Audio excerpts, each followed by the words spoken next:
My dear students, good morning. This is Deepak and today I shall be taking your ASL class. These are the excerpts given by Dhananjay Y. Chandrachud, who is a judge, Supreme Court of India. These are the excerpts from his Justice P.D. Desai Memorial Lecture delivered at the Gujarat High Court on February 15, 2020. So I request all of you to listen to this audio content carefully. So let's start. The title is What Binds India Together? Labeling dissent as anti-national strikes at the heart of constitutional values. As early as the 19th century, Raja Ram Mohan Roy protested against the curtailing of the press and argued that a state must be responsive to individuals and make available to them the means by which they may safely communicate their views. This claim is of equal relevance today. The commitment to civil liberty flows directly from the manner in which the state treats dissent. A state committed to the rule of law ensures that the state apparatus is not employed to curb legitimate and peaceful protest, but to create spaces conducive for deliberation. Within the bounds of law, liberal democracies ensure that their citizens enjoy the right to express their views in every conceivable manner, including the right to protest and express dissent against prevailing laws. The blanket labeling of such dissent as anti-national or anti-democratic strikes at the heart of our commitment to the protection of constitutional values and the proclamation and the promotion of a deliberative democracy. Protesting dissent is but a reminder that while democratically elected governments offer us a legitimate tool for development and social coordination, they can never claim a monopoly over the values and identities that define our plural society.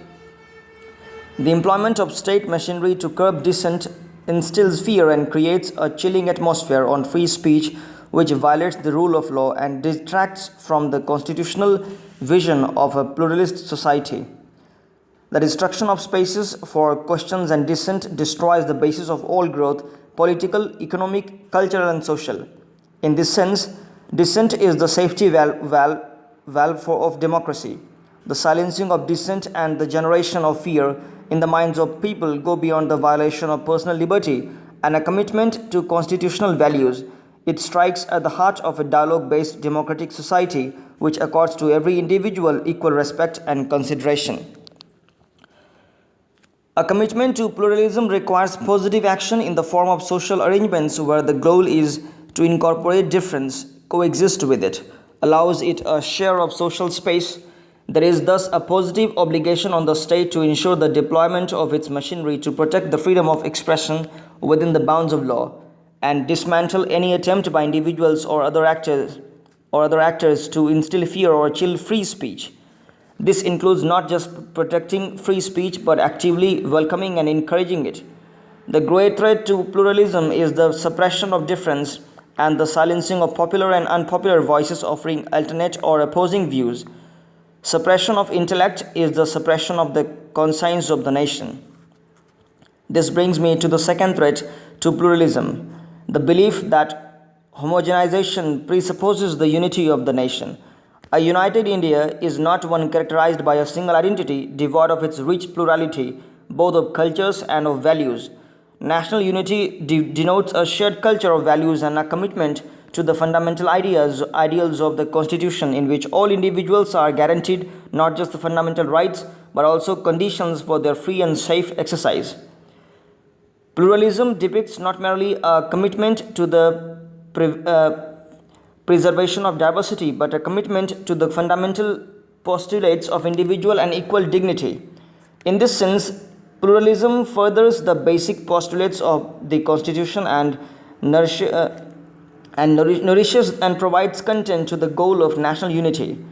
In the creation of the imagined political community that is India, it must be remembered that the very concept of a nation-state changed from hierarchical communities to networks consisting of free and equal individuals. The preamble sets forth the founding vision of securing to all its citizens justice, liberty, and equality. However, the founders recognized that a commitment to pluralism went beyond its guarantee in the Constitution and in its institutions. It lay in how it was worked. For this reason, the framers postulated that fraternity, presupposed the recognition of its ideals, a sense of brotherhood and sisterhood that went beyond the guarantee of equality and liberty.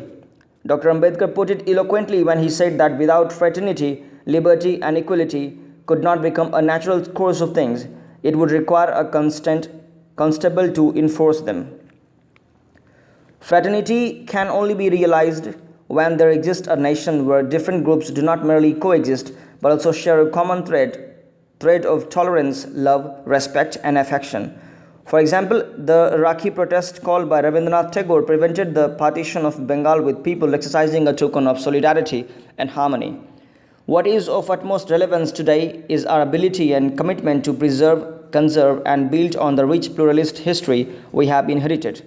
Homogeneity is not the defining features of Indianness. Our differences are not our weaknesses. Our ability to transcend these differences in recognition of our shared humanity is the source of our strength. Pluralism should thrive not only because it inheres in the vision of the Constitution, but also because of its inherent values in nation building.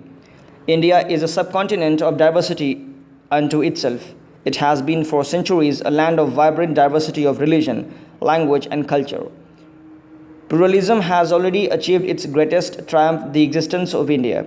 The creation of a single nation out of these divergent and fragmented strands of culture in the face of colonial tyranny is a testament to the shared humanity that every India sees in every other Indian. The nation's continued survival shows us that our desire for a shared pursuit of happiness outweighs the differences in the color of our skin, the languages we speak, or the name we give the Almighty. These are but the hues that make India, and taking a step back, we see how altogether they form a kaleidoscope of human compassion and love, surpassing any singular, static vision of India. Pluralism is not the toleration of diversity, it is its celebration. Thank you.